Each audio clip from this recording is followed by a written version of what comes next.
Nalingi na monokonini aleboika na leliona soili Juya mapeno Charlie les princes na kolela yoka. La pêche aux réponses. Non, Goliath. Bravo. Mais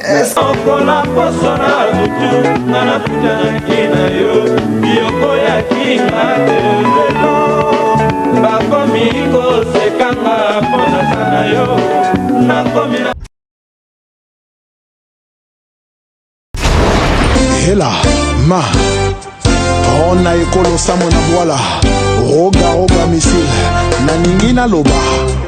Tout le plaisir est à moi de vous savoir très nombreux devant vos postes téléviseurs. Mesdames et messieurs, bienvenue à ce nouveau numéro de l'émission Impression.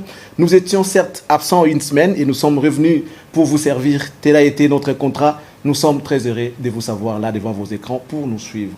Une seule recommandation. Mettez de côté vos télécommandes parce qu'aujourd'hui, nous allons retracer l'histoire. On reçoit pour vous un grand artiste qui a motivé le jeune, enfin, de faire ce métier qui est la musique aujourd'hui. Il a été parmi les motivateurs. Aujourd'hui, quelques années après, il nous revient pour ces grands projets de la réunification des Wenge Musica, BCBG 4x4 et tout terrain. Lui, c'est donc celui qu'on appelle affectueusement Nokolias et Medialias de Mingongo, que vous connaissez très bien, un artiste qui a égayé son époque, qui a fait la pluie et les beaux temps de la musique congolaise. Aujourd'hui, son nom restera à jamais inscrit dans ces livres de la musique congolaise. Il était jeune quand il a commencé. Il a donné le goût, il a donné du courage et la force aux jeunes à cette époque-là de pouvoir faire la musique. Pour leur dire que les jeunes peuvent aussi le faire. Beaucoup d'années après, il est revenu à Kinshasa. Et nous l'avons choisi expressement pour vous informer, question de remonter le temps et puis vous dire, vous parler de l'ambition de l'artiste après ces projets. Qu'est-ce qui va venir? Tous ces temps qu'il a passé en Europe, qu'est-ce qu'il a fait? N'est-ce pas un manque à gagner pour nous qui êtes ses fans? Nous qui sommes ses fans, allais-je dire, ce n'est pas un manque à gagner. Alors on va vous proposer ce qu'il a déjà fait dans le passé. Question de vous donner les goûts, afin de pouvoir suivre ce qu'il va nous dire sur ces plateaux. Messieurs, dames, voici pour vous cette chanson qui a les empreintes de notre invité du jour, qui s'appelle Emile Alias. Affectueusement, nous l'appelons Noko Lias. Suivez et on se retrouve dans un court instant avec l'invité sur ces plateaux.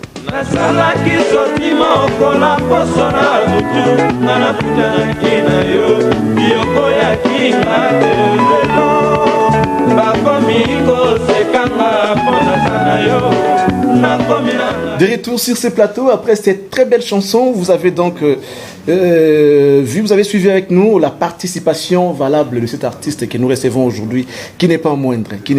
Il a motivé les jeunes, il a donné un exemple, il a servi d'exemple aux jeunes qui aujourd'hui font ces métiers. On peut dire qu'il est en contrepartie les motivateurs. Voilà, on va se lever pour recevoir Nokolias qui va faire son entrée sur ce plateau. Mesdames, messieurs, voici pour vous notre invité du jour, Emile Alias. Bienvenue. Merci.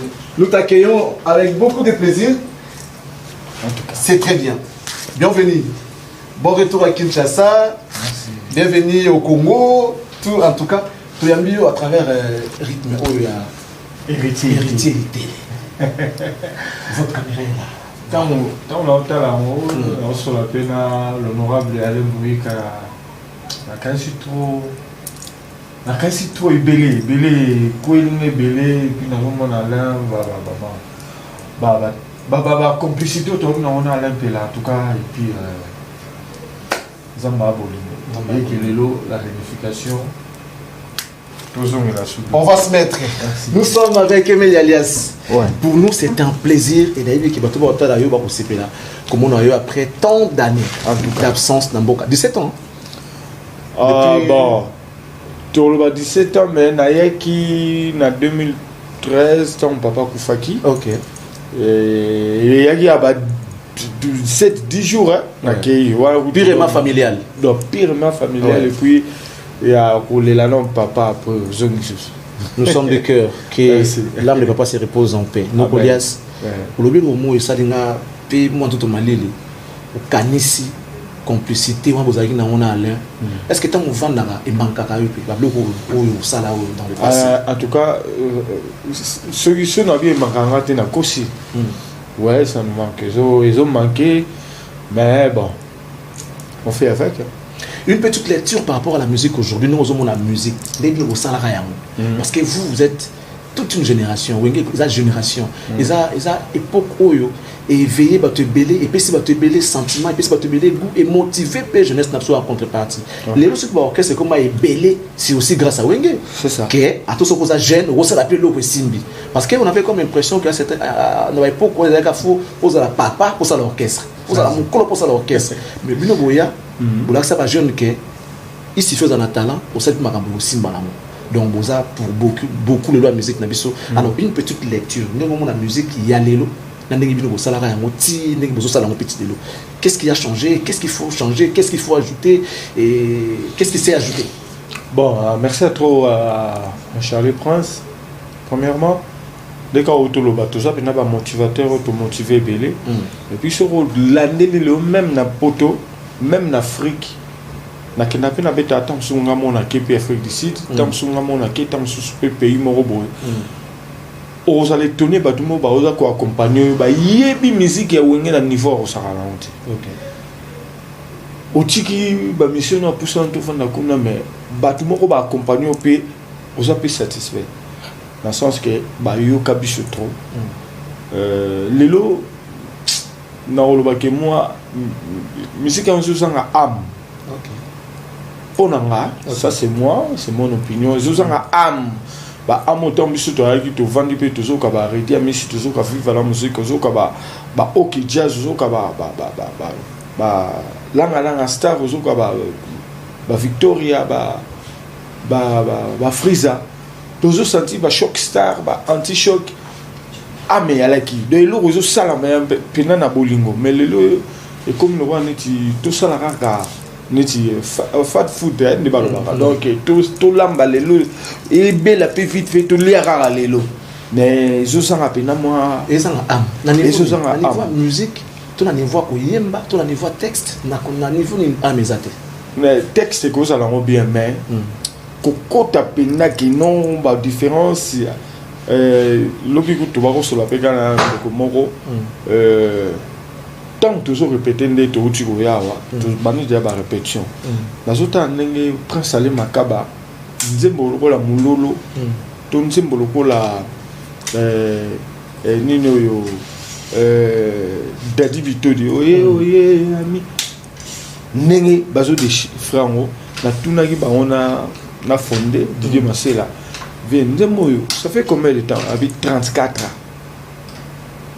tout ça qui n'a âge ni biso 34 ans et que on peut pas na âge ni mais on senti avance moko boye ya musala donc on senti ba rek na mayele moko ba solfège moko ale makaba zo bimisana ba mai nenga zo a décortiquer nzembo bazo panzango yena Didier Masela na ebina mais lelo ko pe komi ko boma pe sumingi ezani ni ba ma technologie yena mo ba makamulango ya mbango ba machine donc on senti vraiment que nenga zaki kala eza sunne mo te banzembo lokola ba Jojo Ngonda ti lelo soto yembi vocal wana batutu batalaka mais au sentir banzembe belé zo malelo 2-3 mois elimwe mais yango to senga batu ba ye belé le 30 juin vraiment ba comment la pena la question que les gens se posent en même temps, les 30 juin Toroya,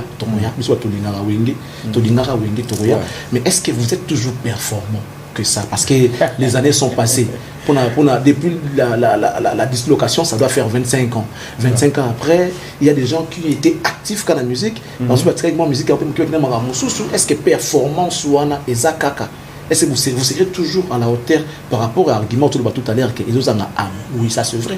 Parce que Banzim Bona Bino ya Kanzaï, dans la Sorozoyo Kango, on dirait Yom Toye, on dirait Foucault dans la carte, on dirait Foucault, donc voilà. Ça on sait. Mais est-ce que vous serez toujours à la hauteur? Vous êtes toujours performant? Yolingi na monoko nini aleboika na leliona Swahili Juya mapeno Charlie les princes na kolela yoka. La pêche réponse. Non, Goliath. Bravo. Mais est-ce que il passe à Nayo Azate, Ngana Mituna, il passe à Nayo Azate. Il passe à Nayo Azate. Malheureusement pour les amoureux de l'ancien Wenge, la Wenge original, il passe à Nayo Azate. Vous avez ça, so yoke ya kinasi, so yo sali boya ya na ndenge moko boye, cohésion wana, ambiance wana, nana ko remplacer na niveau tout ça. Bon, Monica Ndebalobaka, ala ifsenge le romo, dans nos avions, na Paris, to solaki. Amna ngai to chikaton attend et puis quand ndenge albi la matation yimbango. La matation et le babo, rien ne peut se faire si cette terre sans que Nzambazala Nkolo Nango. Donc, rien ne peut se faire sur cette terre sans que Nzambazala hauteur. Ce qui Nzamba lingiti. Ce qui Nzamba lingiti. Donc, tout ce qui est Nzamba étant, mais moi, nous on prie. Depuis que moi, contre temps malade, mais tant que Nzamba soit soumis, pourquoi pas payer lobby? On a encore 1 mois et demi. Tout ça, on a 1 mois et demi. Allez, nous on prie. Depuis que Nzamba a Roussala. Mais ça fait mal tant oiseau manqué à mon bouquet mais tout ça pénal de colanga manda non ma permutation paye à la rate président je peux pas dans l'écolo mais tant surtout manzen momo boye tu dis que place yazabo ah bon mais les yo qui dans l'écolo tout place on dans l'écolo yo salissé et on tout ça na mandat on tout ça pénal président JB tout va professionnel on va polyvalence wana et jouer mais yobi kaka ndebalobaka originalité elle kamoko boyo linga kezala tant muto pas até et ça la net moi mais en tout cas ba tout bas on calme et nous souhaitons que ça se passe très bien mais ça nous étonne quand même tout à l'heure là tu cites Manda avec beaucoup on sent qu'il y a l'amour dedans mais 2-3 jours passés on dirait moi Simbatika on a Negono Manda qu'est-ce qui s'était passé à cette époque là il y avait quoi bon au Monica déjà tant ngai na yaki le rôle à remplaçant na est valable et qui n'a yépé na simé terrible na bleu on a bien et qui n'a yépé na sali au faki na sala et zalara yebigate moi nedikara mais tant au koutani vraiment tout ça sous ma petite garçon ce qui était dit et ça déjà le passé. Réunification, c'est le pardon. Réunification, c'est la paix. Réunification, c'est vraiment ça. Il y a pour la musique toute la peine pour la biso tout l'outil n'a pas difficulté belé les lots ba makamba ba tribalisme comme non wako etu okuna muna kupatia okuna munu kutuba te to lingi lo kwa te na Congo tout ça qui na richesse moko oyo le défunt président Mobutu a tiré la biso Congo, lisanga moko papa moko maman moko donc tout ça école moko donc eloko yo bazonga na domaine te po wenge basangani mais tous wango penda leso moko pona Congo mobimba Congo zamboka na biso na kolinga ngala mu Congo na kolinga mu Swahili na kolinga muluba na kolinga tete la mungala mutabandu tout ça moko yango eloko pe salami donc yango tout aussi le 30 juin il y a belé et cause là vraiment une grande fête parce que déjà le 30 juin c'est ça jour historique pour la vie et baki si sous la solo wenge donc exact. D'accord. Alors on va parler on va ramasser des questions de la rue parce que la rue c'est celle-là qui n'a pas été dans la pratique de la chose mais qui a regardé de loin peut-être qu'il a des idées qui sont cohérentes par rapport à Marambo Ndezoleka. Alors on va poser la première question de la rue qui dit lorsque vous regardez la musique aujourd'hui Emile Alias on a parmi les chanteurs Oyo ils ont fait rêver la jeunesse et parmi tout le monde a marqué non même ceux qui wengé zate Nogolias nanenga posana to vanda te nanenga kine kuma lop na groupe nanenga kine nous savons makambo minene parce que vous avez jeune liboso oyo to mona na musique jeune a dans le groupe moko boya briller pe à cette makambo minene to mona yango mais est-ce qu'aujourd'hui on peut se dire que Emilia a raté et le mot il fallait ça dans la musique dans des tourments dans l'élo parce que au Lobanara qui n'a pas toi dans groupe obétaka oui mais dans ce que tu es bien ndenge marabuta dans la musique qui n'est des bases ba masa no tout bana mouvement na kin ba ya miki ba beti ba zongi kin ba ça va et vient yo c'est vrai na ndenga miki le sang ça ba ya mais na ndenge siko ya kin ba petit ba ça la makambo lelo ou peut-être bien fa bo ça la est-ce que qu'est-ce qu'on peut se dire que Norolias a raté l'eau il faudra que ça ait Yona Alain par exemple de là tu as compté na bino na niveau mon rosa na idée mais makambo ba l'équipe ça la lelo ndire bino ça la monter vous ratez quelque part. Merci trop Charlie Prince, question les a très bien. On n'a rien raté. On a raté le moté dans le sens que nous avons aussi fait notre temps. Tout ça là est en abisso et ça dit que oui tout ça là est temps.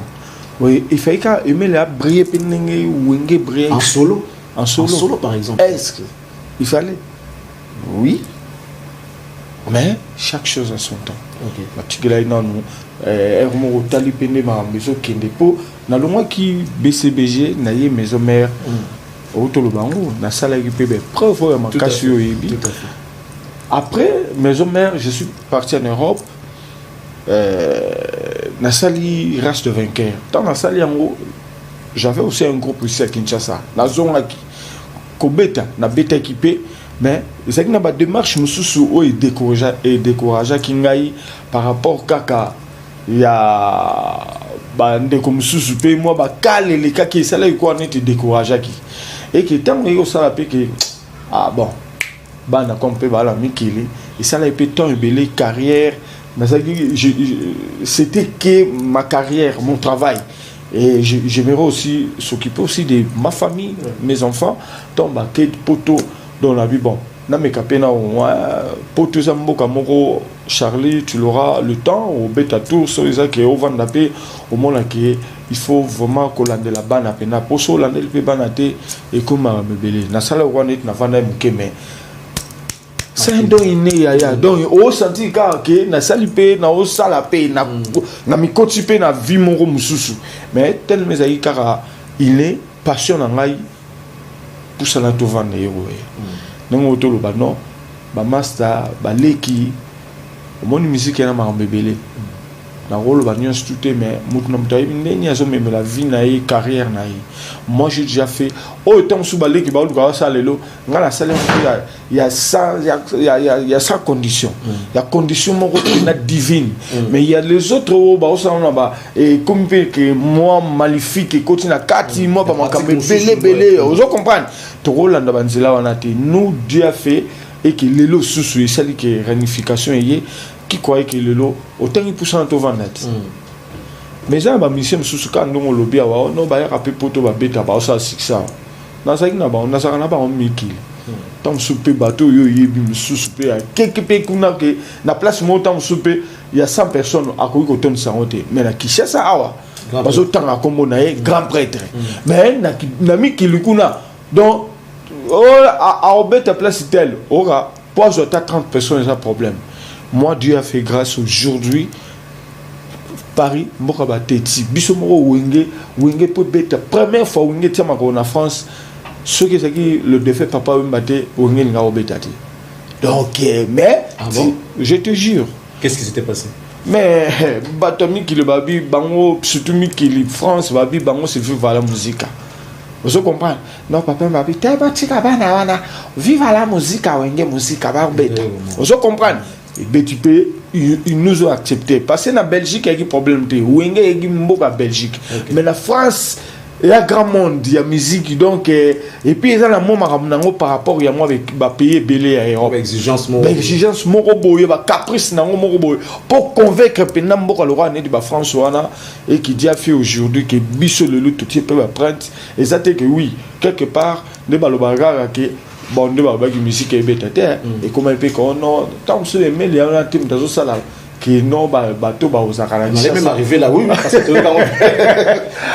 que moi j'ai cette force là nous avons pouvoir on a mais comment yo beta kana facilité ba no ba beta te mais yo ba no ba so ba beta te mais yo beta partout zo beta au beta ngal solo moko boye tant que tu na cause na cause vous comprendre Dieu sait faire ces choses na ndenge na so nga na obeta nga mo pe na mitu na pe nzambe comment tu me souviens obeta tenga na obeta nzambe ayebi nde azosala makambo na ye.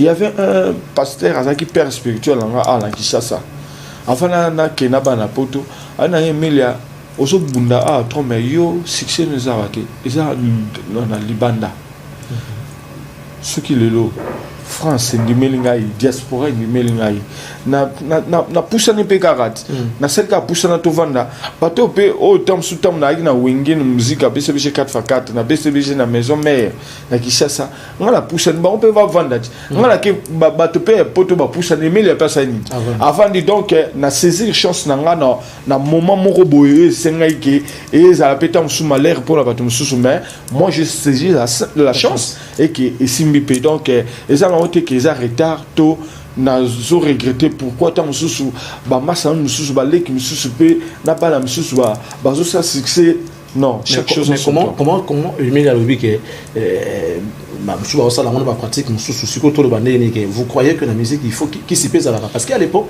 quand vous avez brillé ba ouais qui c'était wengi bo sala na moko yo ba sala obi boni pe ba kosela biso ba loba pe ba n'importe quoi o ba tant mususu Robert Wana amela ligorodo o kutu boye toyoka pe ba makambo yango pour le beliba na bato ke ba na ba c'est le sibisa et logo obo sala omoni bon le nyo ba ba sala on tant souye bi on tant souye ça ba grâce ensemble Charlie Prince to betino li solo mo côté wana ba to yoka te wade ya kiso yango na boka romema omoni na domaine news tout makamwane sali na vous croyez en ça donc moi je crois en mon Dieu. OK Et moi je crois en mon Dieu parce que j'avais 9 ans, il y avait un vieillard qui est venu de nulle part. Il parlait à mon papa pour Aïb Saïkabi, moi na oyo, ako mona mikili, ako yeba na mokil mobimba.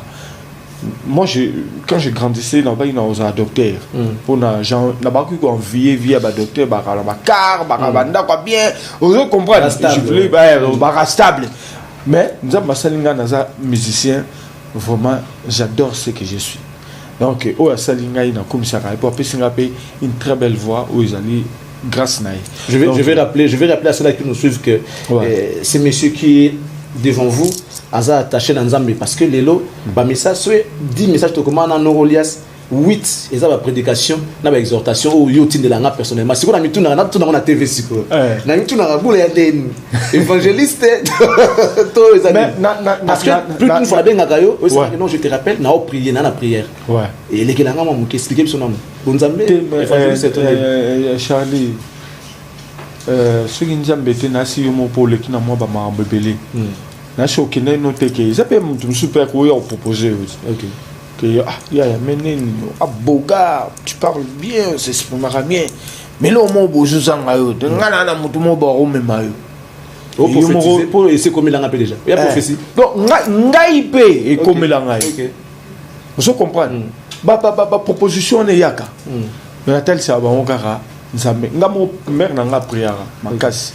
Mais je me soucie. Parce que na porte noire. Aïe oh papa, t'as la draoyo. Mon bino makamna musique zana drao yo sala bien c'était maman mon dralanga c'est Jésus-Christ de Nazareth. Oh là là zonga nelo na wa. OK je comprends tu es ma mère c'est toi qui m'as mis au monde mais moi dralanga c'est Jésus-Christ de Nazareth et ma mère elle a pleuré à Yambinga bi merci limbisanga tamususu ezaki pe na ninga mabete mais vous comprenez. Donc, les Nzambe n'aiment pas salir tout ça. Sopi lelo combo oyo, et zongi susu et que la réunification oyo et reconfirmer biso sous naba o tout ça là parce que Nzamba. Alors, on va faire un clin d'œil à Manuela Ingrid Ashley, Kita Miak, la poupée Barbie de la presse, en train de nous suivre certainement depuis sa résidence. Neurolias, nous voulons éclaircir votre la biso. Réunification oyo. De l'eau où il y a patron et pour s'en vendre. Chacun dans son coin a sa patron et ma cambonaïe à ça. C'est ça. Mais quand on explique mon qu'il et l'objet, et zongi, tout beaucoup de temps pour un projet ou après projet, on a besoin de connaît pas besoin de confondre mon qu'il solo. Té, mutum tu, wenge za maman za papa. Papa maman va bien si bah na bah on est réunion de famille. Mais moi on a ça là j'ai foyer naït. Donc le président JB il a groupe BC Wenge BCBG, le président Ranson, il a son groupe Maison Mère, sur Otalibé Nani Blaise, Azana Randekita, Otalitata, Ongetona Tonia, Batutu, Bamanda, Bakoma Pena, Makamna Bang, donc biso tout ça, ça n'a pas marabna tout, Sangani Kaka, parce que tous aura exemple, Wenge est un grand et un patrimoine Afrique et puis à Congo. Donc, celui Biso, ça fait tellement du mal aux gens et que les lots, ceux qui moi réunification, tu as conclure kakapoto, Nazar va prendre Banakino partout diaspora, Bazolanda Biso, tout ça dans un documentaire. À part des concerts trop bêta, le 30 le 9 juillet. Bon, le 30 ils concerne ça de Martyr, le 9 ils allaient na tout autour à piscine il y a Pullman pour na quoi batum sous moi aisé la classe à l'écolo ba ya pe hôtel à biso mais mutamutazana makamunai ce qui total la planning et ba osara attend sous souvent contre ça à 20 ans on a apprendre ouais donc c'est que Wenge en quelque sorte est zone bien que vous avez moins indépendance mon bon donc ça moi simulation mon go et puis ça te pena que nenge Wenge za la kala te mutom tana makamuna mais to la calendrier l'année tant sous deux moments au boye ils a concentré pour na Wenge musique avec CVG 4x4 que zong sera abattu n'attend mais mutom tana makamuna alors Lelo configuration de maison c'est vrai Zara a 20 ans on a beaucoup passé vous êtes obligé il y a beaucoup de temps et puis qu'on allera ensemble configuration sur quoi Wenge zone donc la même configuration vous avez un président ni ba santé bazaka bango bino baka basoda molongo to ezongi ndeni parce que après on va se poser des questions les loyo patron na kwena yo pour sana to vanda l'autre patron na kwena ye bon est-ce que vous avez basoda molongo na Wenge nezala kala to ezande. Bon, au moment le prince, je voulais te dire ceci. Et ça, quand on est là, Wenge, ça papa, maman. Tant que Bissona, tout ça, frère, dans le cas de Wenge. Yo, qui n'a que tout le monde, président, Ozana Makamana, on a peine à Makamana. Mais tant que Ozana n'a pas d'endako, on a moi, moi, yo, landing, est-ce que, au Yorobo, to langai, place nanga? Non, je ne crois pas. Bah j'y vais, bah ouais rançon, bah ça va encadrer, bah les macabres, bah Didier Massela, oh bah encadrer bisou. Donc tant que au na bango, automatiquement na zongi Emilia o na zara na Wenge musique avec CVG 4x4. Bah galon na ya leader ya Emilia Wenge pusanto vanda, na tiki yango na mikili, na tiki on peut sur ça que lelo na roya pe na mouvement côté yo, wana eza makabusus. Mais oyo comme ezali production il y a Maison Massa il y a Amadou Djabi donc tout ça le contrat où ils a qui non bah ici biso ba ya ba na biso tanto kutanaki discipline kaka tu dis que on ne peut pas vous traiter nenge ezara kala vous avez 13 ans vous comprendre mais cette fois-ci tout ça on aura discipline et biso moko automatiquement tu dis que o baba ya o cadre biso la discipline wana etikali kaka mais tu vois que place boye ils ont Jibin Piana papa chéri place pour ça phénomène rançon place pour ça Didier Massela place pour ça la Makaba et puis biso balan coupé et place pour ça Blaise Boule et plus ainsi de suite. Voilà, c'est ça. Si on demande à Emile de définir Wenge définir le Wenge pour la Wenge parce que le commis Wenge dans le domaine tout Wenge ça dans le domaine tout y a vie Wenge ça batbaka bona Wenge kabwana batbasala Wenge oza Wenge alors les philosophie wana ba Wenge ko définir en monde. Bon déjà Charlie Prince eza ngala bango dans la grâce ya Robert na Wenge za mouvement moko o ebimina de nulle part ebimité que non. Viva la musique, Victoria, Langalansa, Shockstar, Zaiko, ici Philo Collé, T. Wenge bim de nulle part, mais Wenge aussi, tant que y et fungoli bachene belé misu na ndenga bien. Dans le sens que, bana moba qui na l'antique, tu vois comment on a débat monsieur à la qui même j'ai eu des problèmes avec mon père pour na zala émilionner na ali. Et c'est vrai que au figue pendaku au salape pour papa lingite yo na nzela wana mais le destin c'est Dieu.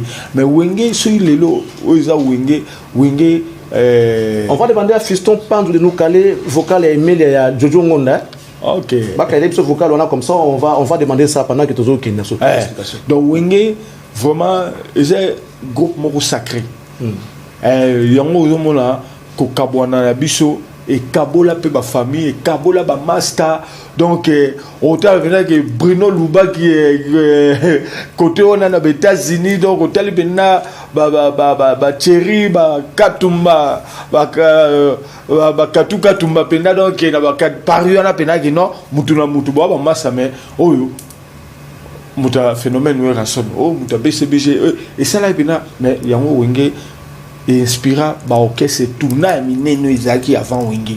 Donc Wenge y et ça li que vina suma pa wazo pe ba jeune moko exprès à Wenge hôtel pena be papa m'a pena donc changer ba donner to changer pena ba donner tala ko na bana OK bazaika ko bina bango simple mais comment que ba coach ça pe moi ba quoi ça parce que ba doit hôtel bango souster donc Wenge y qui pena donc do bano yo même sur le plan standing il y a vie la cible na non faut qu'on faut mi sans la bien donc parler donc tala ka uzora mbongo de o luka tala ndako munene na ma campagne talanda kwa munena bakitambo na danse vous comprenez donc yaika que vision yaki musika to ba kotala loin et que lelo on a inspiré aussi ba jeune union tout ba tout même na gouvernement lelo c'est du clan Wenge génération Wenge donc na balé qui tout de tout ba ça le meilleur album depuis ton passage dans Wenge Musique que tu as aimé ou bien non Nzembo oh yo mona ke Nzembo wana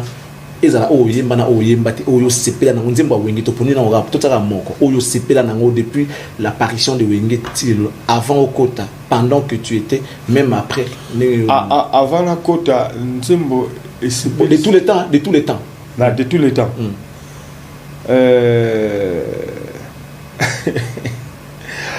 bon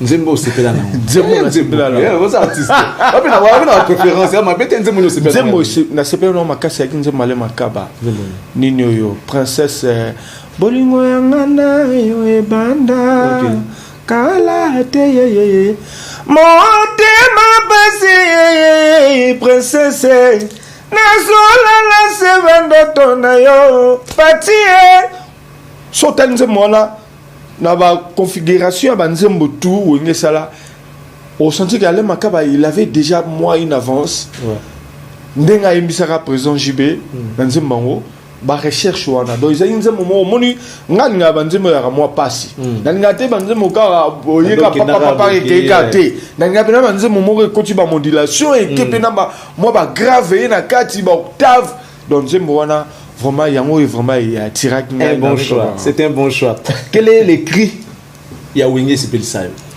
cri ya Wenge sepeli ça ngai na obina ngo baso obina ngo seka pour ça vous arrive vous obina vous sepeli vous seka quel est le cri qui a marqué Emile pendant son passage dans Wenge Musique Isa Kutala te voilà pina niema somo zo niema pina mais alors que bon c'est vrai c'est ton choix les goûts les couleurs ne se discutent pas mais alors que l'époque où Wenge a marqué son époque il a imposé un style et une danse qui est devenue aujourd'hui comme un style de musique dans notre république qui est Ndombo. OK ben bon donc on le fait danser. Oui, mais il n'y a pas de problème. Alors, on va marquer une petite pause pour faire plaisir à toutes celles-là qui nous suivent depuis le partout. Je tiens à saluer spécialement mon partenaire M. Katia, commercial business Nakati à Istanbul. Songotin d'Abilogo, Istanbul et Afrique, et à Angola et à Kinshasa. Nous sommes à Dubaï, nous sommes également en Angola et puis à Kinshasa. Et merci beaucoup au président Toussaint, mon ami et frère. Merci beaucoup. Nous saluons affectueusement l'honorable Alain Boyika. Merci pour tout, hein, honorable Alain Boyika. Merci.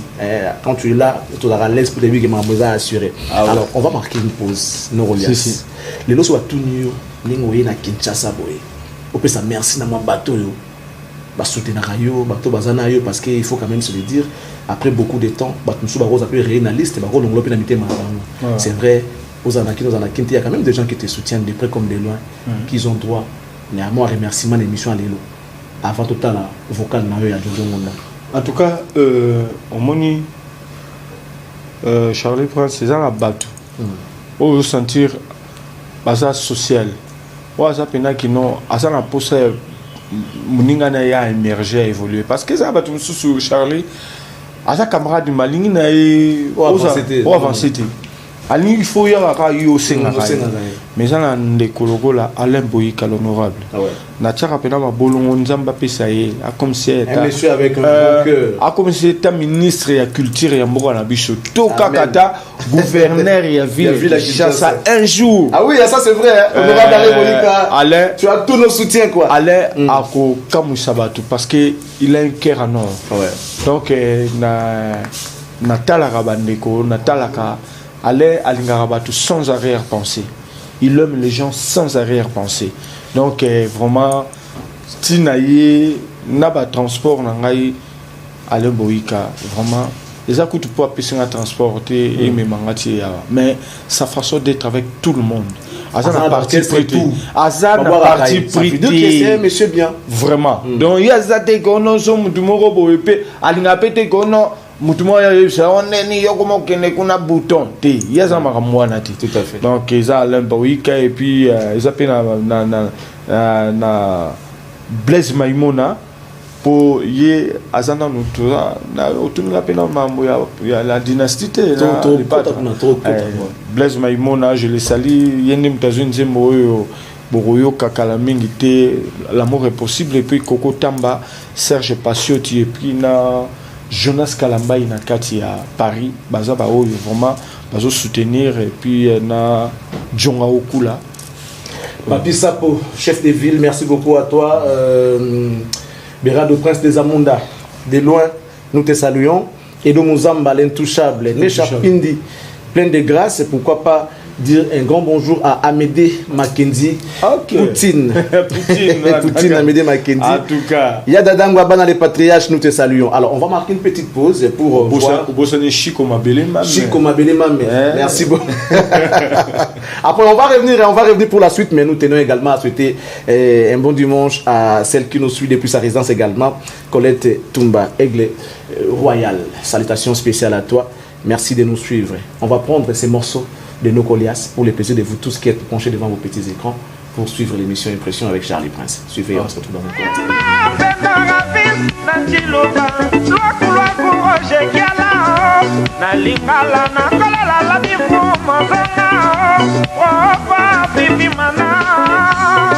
Manuela Ingrid Ashley Kita Miak, la poupée Barbie de la presse. Okino Golias, Erwana Bozara na Ajni. Est-ce que ça Erwana, yo Zalaga Ashley, tu étais là? Non, non, non, voilà, ça projet. Mais no Golias. Ouais. Si vous nous on la mona ba ndule. Yo lingi yo mama oh. Pour nazo banga moi 10 000 âge makambutu noko. Ya.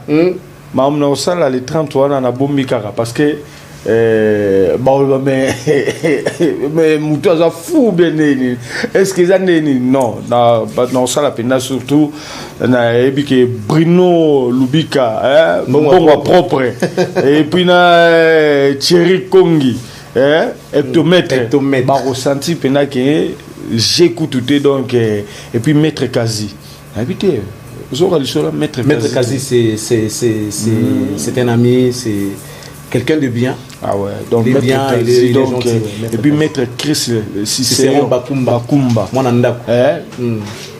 nous sommes 35. Ouais. Donc, Babijou Wana, Baya, Baroyoka. Et tout Sakana Nango, Nango, Charlie. Comme au Lingiango.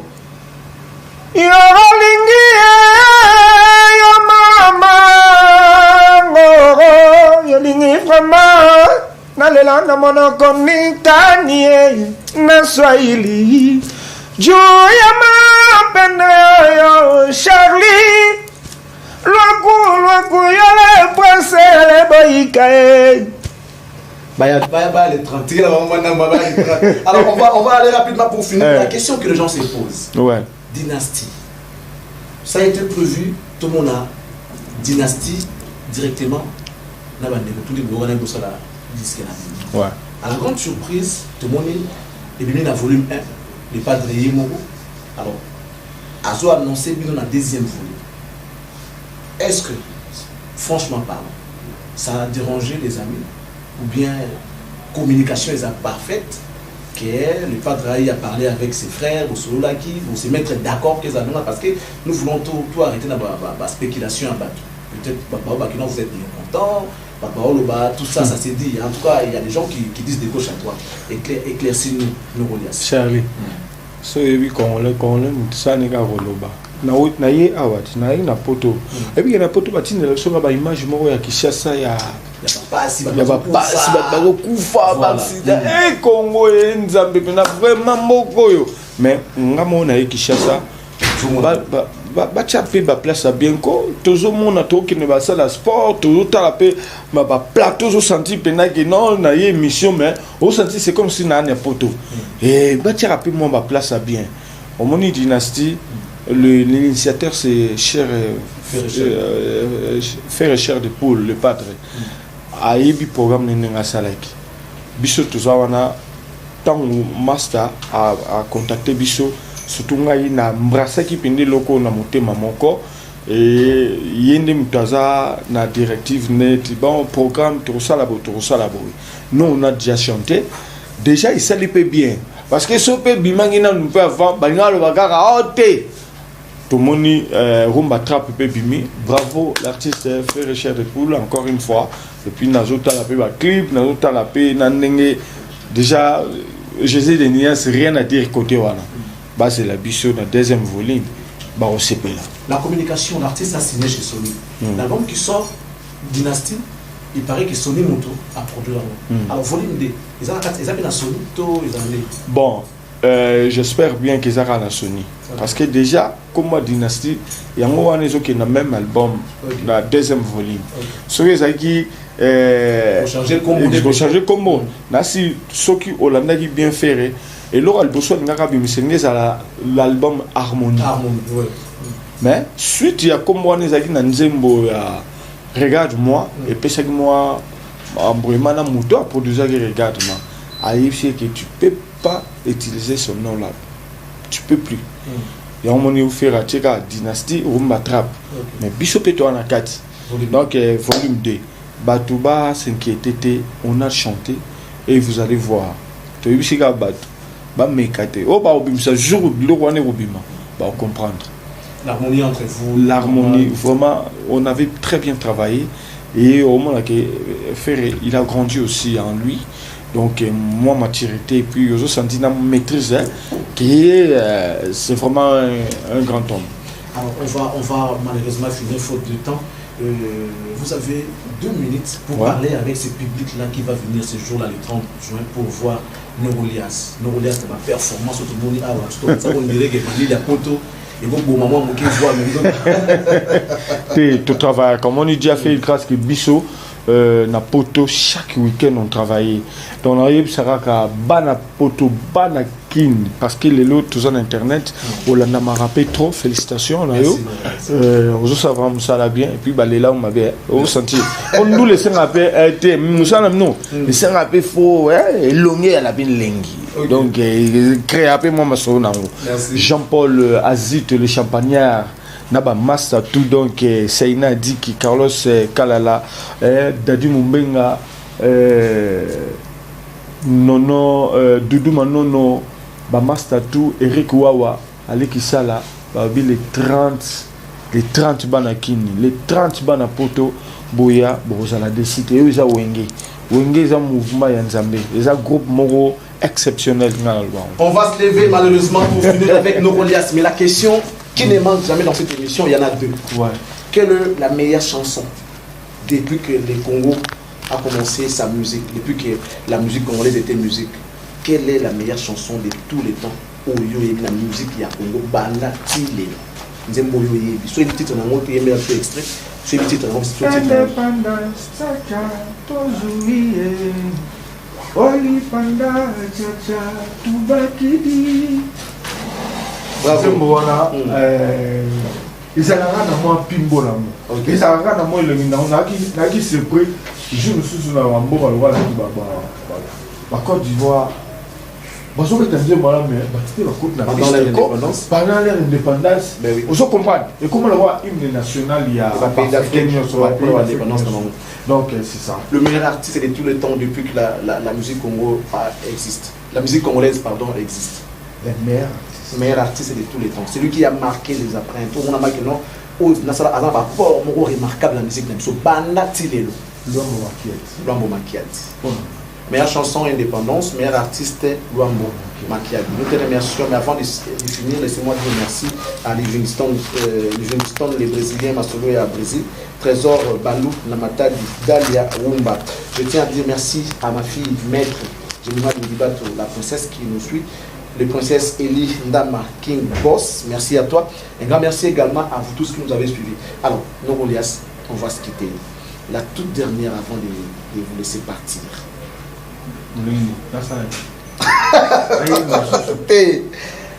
La musique Lelo, va gêne. Lelo ni ezana va gêne.